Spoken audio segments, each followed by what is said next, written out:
Muy buenas tardes, damos comienzo a la hora del agrotécnico, el programa de radio del Instituto Agrotécnico Pedro Fuentes Godo, dependiente de la Facultad de Ciencias Agrarias de la UNE. Este programa sale al aire los días lunes en vivo por la 91.1 Radio Universidad y se repite también en este mismo dial los días jueves, en tanto que los días sábados salimos al aire a partir de las 15 por Radio UNE, que es la 99.7. En la conducción, quien les habla, Natalia Ambrosio. Y en la producción del programa se encuentra colaborando conmigo Sonia Roldán, integrante del Instituto Agrotécnico. Así que Sonia me acompaña para la producción de este programa. Este programa está transitando ya la 5ª temporada al aire. Y en el día de hoy voy a compartir con ustedes algunas entrevistas realizadas y vamos a arrancar con la primera del día, que se la hice a Manuel Fuentes. Manuel Fuentes es especialista, mejor dicho, es experto en cambio climático y energías renovables. Vamos a escuchar lo que nos decía Manuel Fuentes. Buenas tardes, estamos con Manuel Fuentes. Manu, te voy a pedir que le cuentes a la audiencia de la hora del agrotécnico a qué te dedicas y qué andas haciendo por Resistencia y por Corrientes. Bueno, buenas tardes, Natalia. Mi visita aquí a Resistencia y Corrientes se debe a que estoy organizando el proyecto para el cual trabajo, está organizando un taller sobre cambio climático a nivel de gobiernos locales. Este evento es el 4º congreso de capacitación a ciudades en el marco del Pacto Global de Alcaldes para el Clima y Energía. Es un nombre un poco largo, pero bueno, eso es lo que estamos haciendo. ¿Y cómo surgieron estos talleres? Bueno, mira, quizás deba empezar contándote qué es el Pacto Global de Alcaldes, qué quiere hacer el Pacto Global de Alcaldes. El Pacto Global de Alcaldes por el Clima y Energía es una iniciativa voluntaria de alcaldes democráticamente electos, que se juntan para luchar contra el cambio climático. Esta es una iniciativa a nivel mundial. Hay alrededor de 8.000, 9.000 alcaldes en esta iniciativa. Mi responsabilidad es implementar esta iniciativa en América Latina y el Caribe. Entonces, como tal, actuamos a 2 niveles. Primero tenemos que convencer a alcaldes que establezcan la agenda de cambio climático en su política, cosa que no es fácil porque los alcaldes tienen una vida bastante ocupada, resolviendo los problemas urgentes, diríamos, que en general tienen. Pero bueno, nosotros intentamos convencer a estos alcaldes que que adopten la agenda ambientalista y en particular de cambio climático, y una vez convencidos estos alcaldes, les tenemos que dar las herramientas necesarias para que ellos puedan hacer sus planes de acción climática. O sea, ellos puedan decir cómo van a luchar contra el cambio climático, ¿sí? Entonces,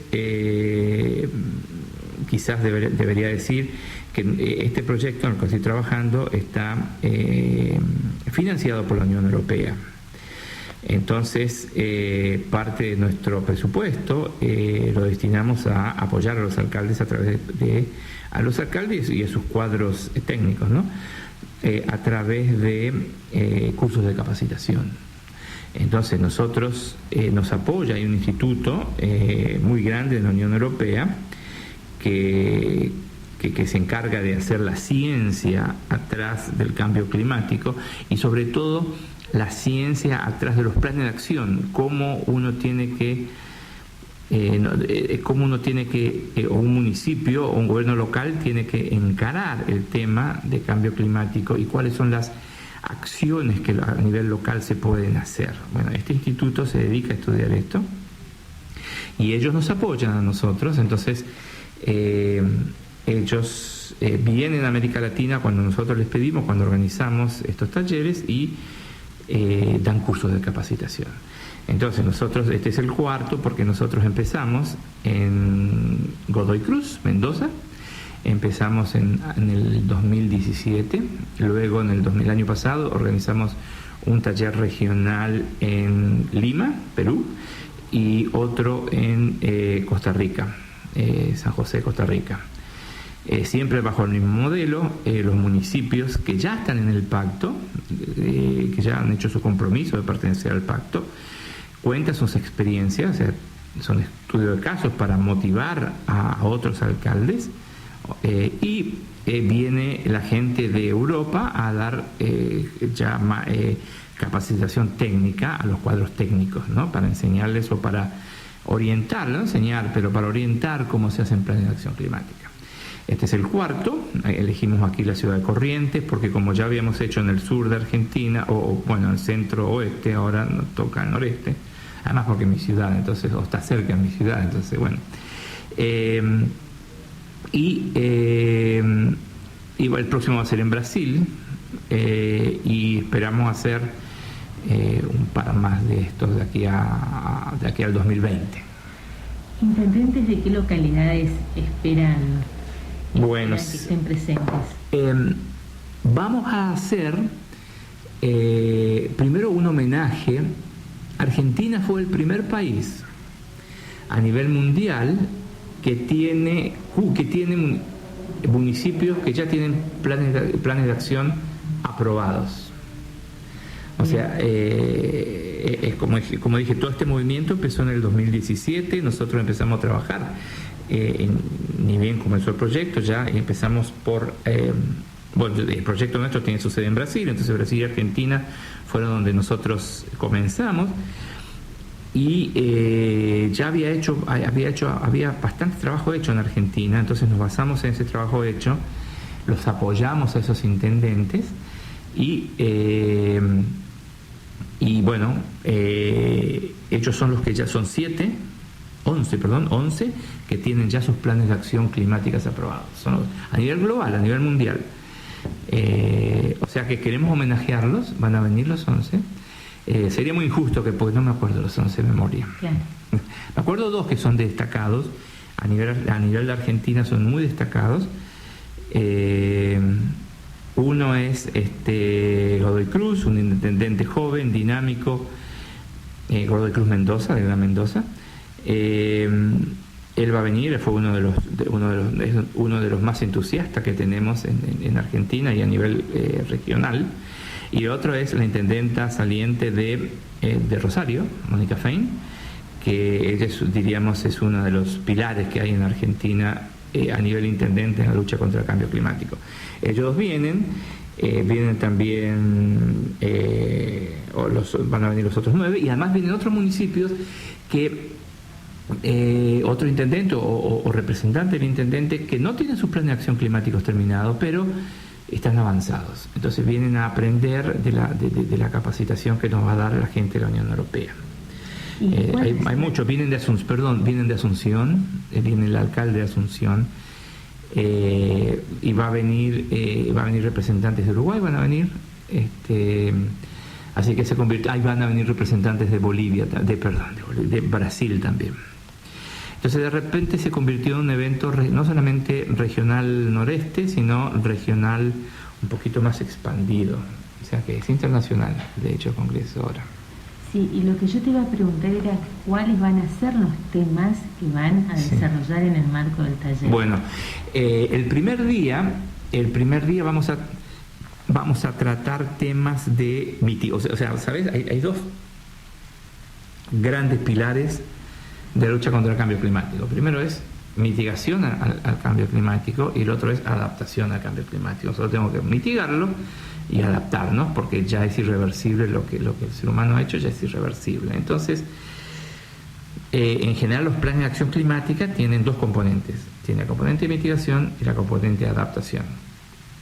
En la componente de mitigación, el intendente tiene que hacer un inventario de gases de efecto invernadero y decir cuál va a ser establecer una meta. Tiene que decir, yo para el 2030 nos comprometo que mi municipio va a reducir en un 30% las emisiones. Y aquí hay una dificultad política muy grande, porque el intendente hoy se compromete a 30 años, no va a ser más intendente en 30 años. Entonces, parte de nuestro trabajo es que el intendente que venga tome la posta y siga, y todo se siga hasta 30 años. Esa es parte del trabajo político que nosotros hacemos a nivel de intendentes.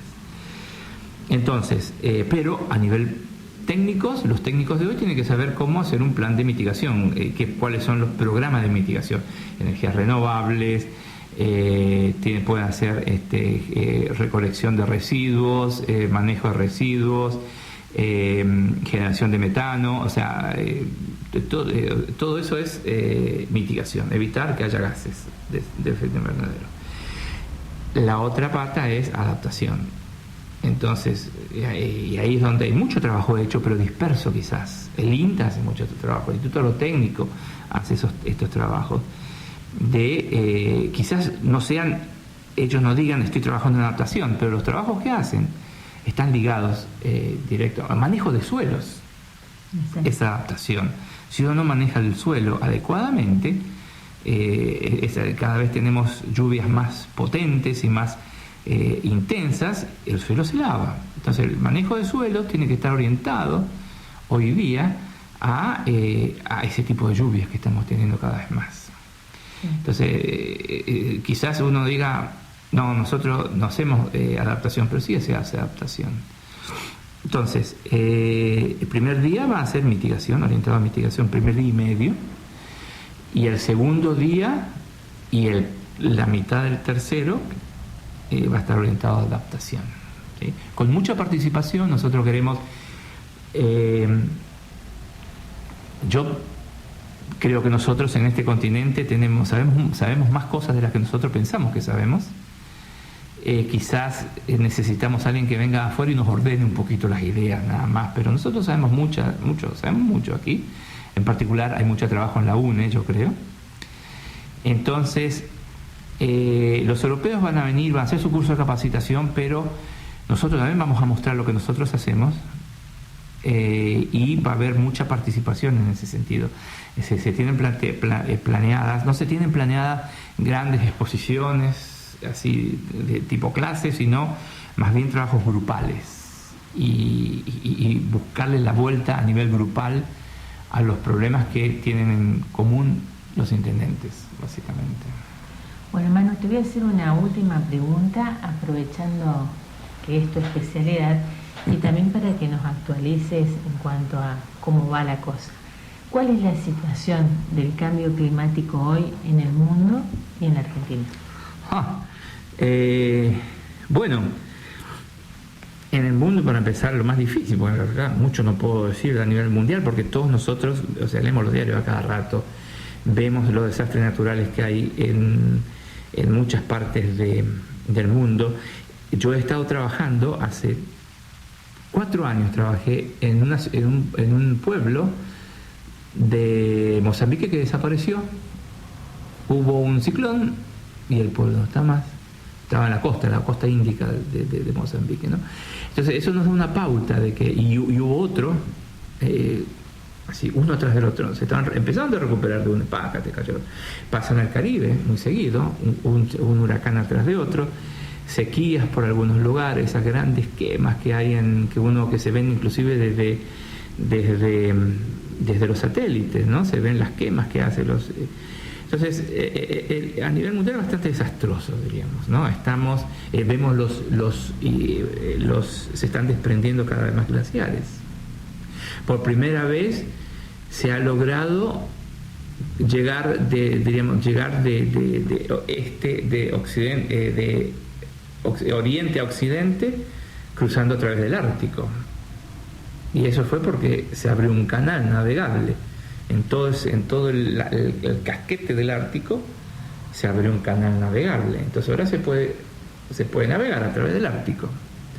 Entonces, eso puede ser muy bueno para el comercio, porque se ahorran de bajar hasta el canal de Panamá, pero es desastroso.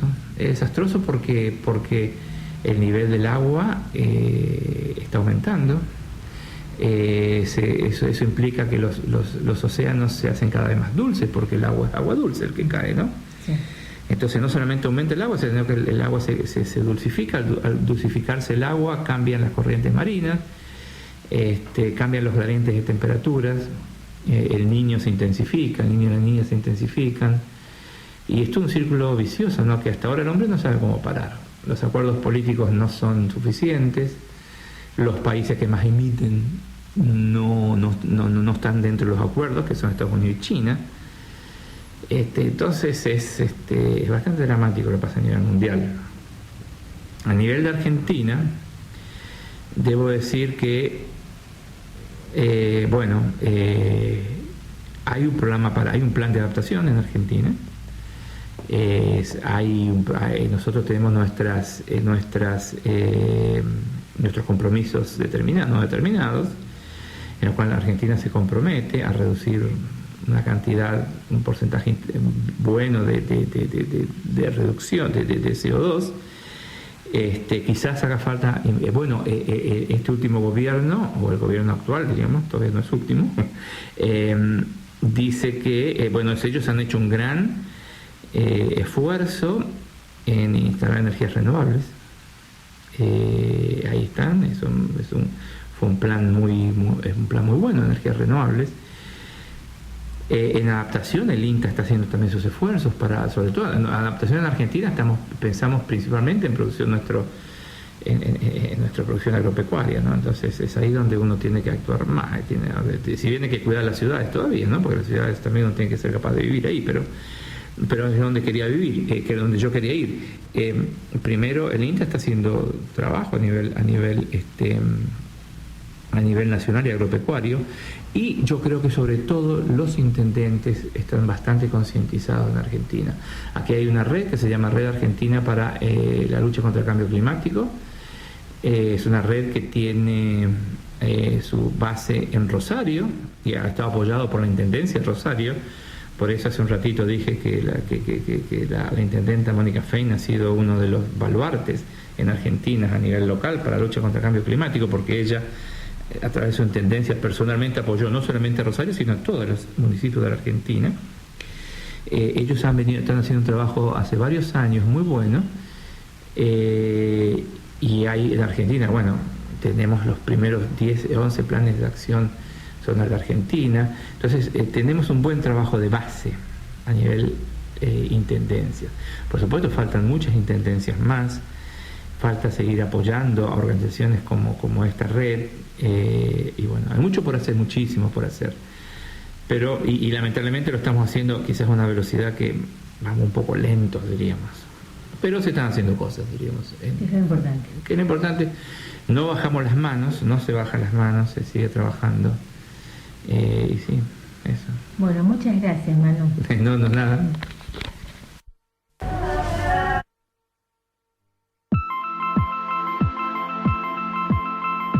Escuchábamos así la entrevista realizada a Manuel Fuentes, experto en cambio climático y energías renovables. La actividad que él comentaba al comienzo, que era una actividad para intendentes, se llevó a cabo en el Hotel de Turismo en Corrientes del 21 al 23 de agosto. Yo pude acceder a la entrevista un día antes, por eso él hablaba en futuro. Pero fue muy importante, y les cuento que fueron más de 50 intendentes a este evento y participaron activamente. Vamos ahora a la música y ya volvemos. Continuamos en La Hora del Agrotécnico, el programa de radio del Instituto Agrotécnico Pedro Fuentes Godo. Les contaba que estamos transitando ya la 5ª temporada, que este programa sale al aire por la 91.1 los lunes a las 17 horas, se repite los días jueves también a las 17 horas, y los sábados salimos al aire a las 15 por la radio de la UNE 99.7. El Instituto Agrotécnico se encuentra en Avenida Las Heras 727 y tenemos un horario de atención al público de 7 de la mañana a 7 de la tarde, de lunes a viernes, horario de corrido, por si quisieran hacer alguna consulta.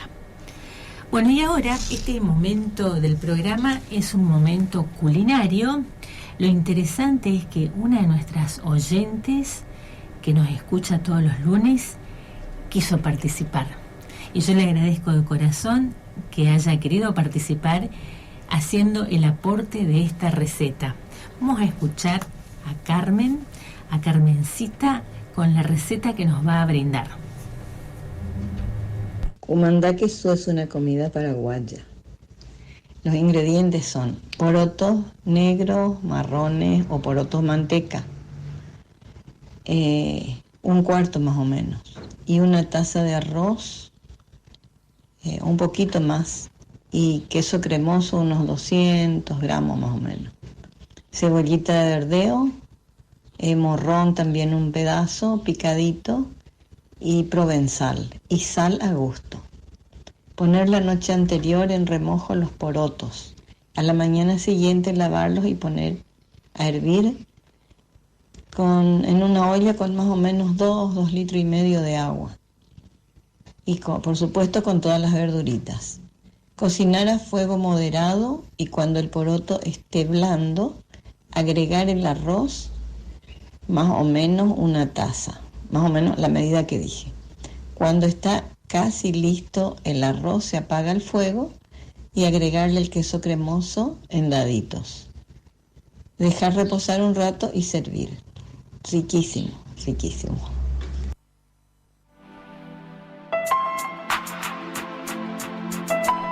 Bueno, entonces repaso los ingredientes para hacer el poroto con queso. 1/4 de poroto, una taza de arroz y 200 gramos de queso cremoso. Y para resaltar que hay que poner a remojar los porotos la noche anterior para después cocinarlos y que salgan blanditos. Así que poroto con queso, una comida para tener en cuenta, y más si siguen los días frescos y si vuelve el frío. Bueno, vamos a la música y ya volvemos. Gracias, Carmen. Estamos en la hora del agrotécnico. Vamos a compartir con ustedes a continuación la entrevista que realicé a Corina Leconte. Ya en varias ocasiones la escucharon a Cori porque vino al estudio, porque saqué al aire entrevistas que realicé en la oficina. Ella es especialista en compostaje, pero en esta ocasión va a hablar sobre lombricultura. Entonces, vamos a escuchar a la ingeniera agrónoma, doctora en ecología, Corina Leconte. Buen día, Corina. Hola, ¿qué tal, Natalia? ¿Cómo estás? Quería en esta ocasión charlar con vos sobre la lombricultura. ¿Qué es la lombricultura? Bueno, mira, mi experiencia es más en compostaje que en lombricultura. Lo poco que trabajé en lombricultura fue hace mucho tiempo, mientras trabajaba en la cátedra de microbiología agrícola de la Facultad de Ciencias Agrarias, que ellos continúan haciendo trabajos de ese tipo. Como te decía, lo mío es más el compostaje, que es un proceso de transformación de residuos orgánicos en materia orgánica estabilizada. A diferencia del compostaje, en la lombricultura lo que tiene es que, además de la intervención de microorganismos, que es lo que se dan, que son los que actúan en el proceso de compostaje, acá también intervienen lombrices, que también ayudan a esa transformación de los residuos orgánicos en una materia orgánica estabilizada. Estas lombrices, en general, no es cualquier tipo de lombriz, sino son unas lombrices especiales que se las denomina rojas californianas, porque fue el lugar donde las aislaron de algún modo, y bueno, que tiene una característica especial, que son lombrices que en general se desarrollan bien donde hay una abundante presencia de materia orgánica. Son muy eficientes en la transformación, por eso se las utiliza. Y bueno, y junto con los microorganismos, ellas también ayudan en esa transformación de materia orgánica. Entonces, ¿cuál sería el beneficio o cuáles serían los beneficios que tiene hacer la lombricultura y después usar ese lombricompuesto? Bien. En general, lo que es la lombricultura se usa más en trabajos a más pequeña escala, ¿sí? Porque a diferencia del compostaje, nuevamente yo siempre hago la comparación con este otro proceso. En el compostaje uno trabaja con pilas generalmente de gran volumen, o sea, que más bien sean altas, para lograr un aumento de temperatura que elimina patógenos y semillas de maleza. La diferencia, después, en el caso de las lombrices, se trabaja más con camas de lombrices, se llama, o sea, los residuos, en vez de trabajarlos con volúmenes grandes, altos, se trabajan más bien bajos y largos, ¿sí? Por eso sí se arman como camas para evitar justamente ese aumento de temperatura que podría matar a las lombrices, ¿sí? Entonces, lo que algunos recomiendan es iniciar el proceso con un proceso inicial de compostaje para eliminar patógenos y después agregar las lombrices. Entonces, normalmente el beneficio de las lombrices es que aceleran un poquitito el final del proceso, porque una vez que está el material listo para que ingresen las lombrices, y una vez que ingresan las lombrices, como que ellas terminan el proceso, realizan la aireación y muchas otras cosas que lo tendría que hacer sino uno. Y el otro beneficio es que primero, que por eso decía, en la pequeña escala hay que hacerlo, porque permite el uso de las lombrices para otras cuestiones, por ejemplo, para pesca, para alimentación de las gallinas en algunos casos, en otros casos incluso para la alimentación, ¿sí?, de las personas, que hay gente, porque tiene muy buen contenido de proteínas las lombrices, y además, como uno lo trabaja en camas, siempre necesita más espacio entonces, en una pequeña escala uno puede llegar a hacerlo, pero en una gran escala por ahí no, porque la cantidad de espacio que uno necesitaría para hacerla es mucho mayor. Pero el beneficio básicamente sería que vos podés darle otro uso a las lombrices, y que en la última etapa no es que tenés que descuidarlo, pero es como que las lombrices terminan ellas de realizar el proceso.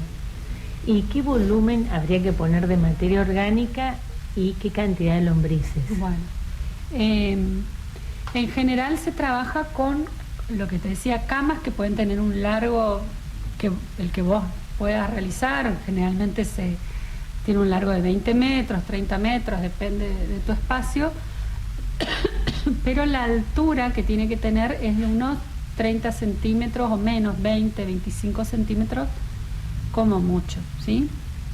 Porque si haces una altura muy grande, primero lo que te decía, que se puede dar un aumento de temperatura que puede afectar a las lombrices, y además, si es muy alto, también la parte de abajo queda muy compacta y también no permite que haya un buen desarrollo de las lombrices en ese lugar. Entonces, más o menos esas son las dimensiones con las que se trabaja. ¿Y cuántas lombrices hay que poner? Ah, cierto, me preguntaste.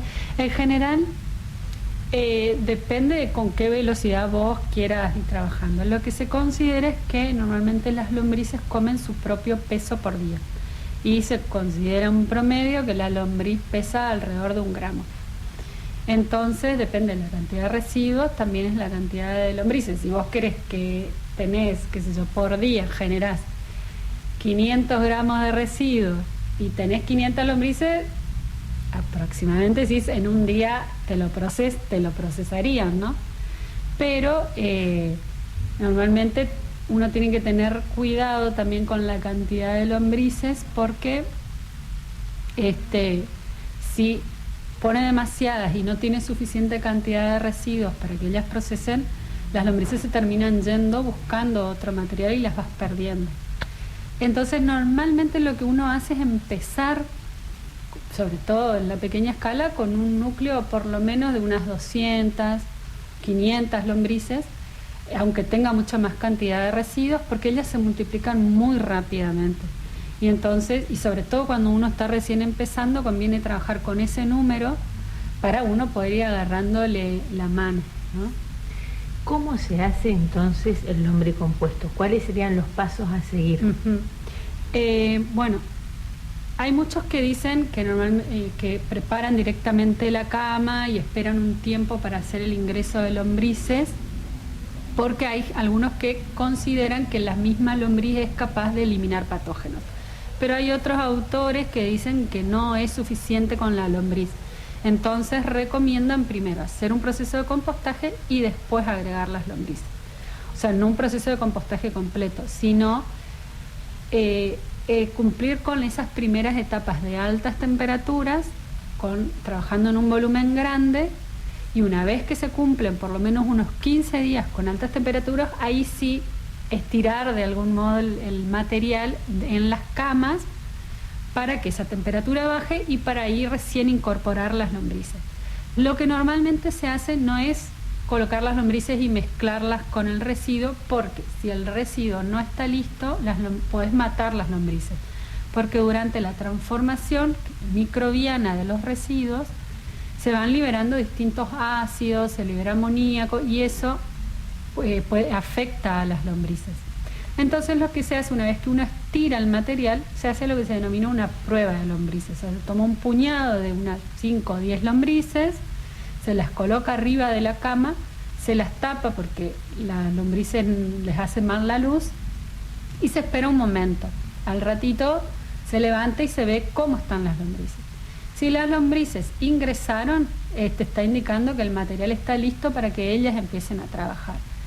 Si no, cuando levantan van a ver que las lombrices están como estiradas o se hacen un bollito y generan como una especie de mucílago o algo que las protege. Y entonces es señal de que el material aún no está listo para que las lombrices ingresen. Entonces ahí uno tiene que esperar un tiempito, volver a hacer prueba de lombrices hasta que vea que las lombrices ingresan y después ellas se encargan de terminar el proceso. Lo que uno tiene cada tanto es controlar que no les esté faltando humedad para que no se vayan las lombrices y que puedan terminar el proceso. ¿Y el proceso en cuánto tiempo se realiza? Y todo depende nuevamente de la cantidad de residuos que uno tenga y la cantidad de lombrices. Como te decía, que ellas se alimentan aproximadamente, cada lombriz es 1 gramo, pesa 1 gramo, entonces eso es lo que procesarían en un día. Depende de la cantidad de lombrices, será el tiempo.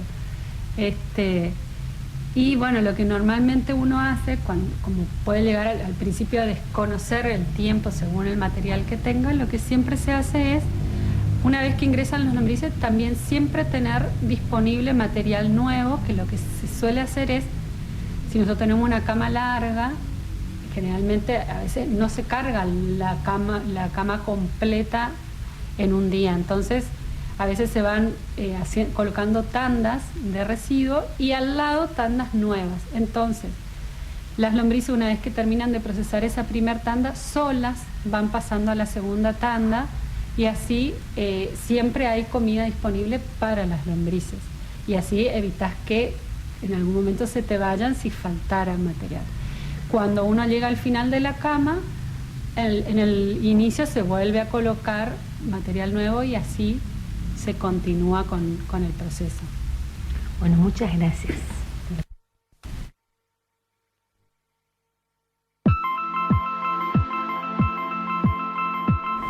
Les cuento también que la lombriz, se habla de valor biológico de una lombriz versus un huevo, y que un huevo de lombriz en promedio tiene la capacidad de dar 22 lombricitas.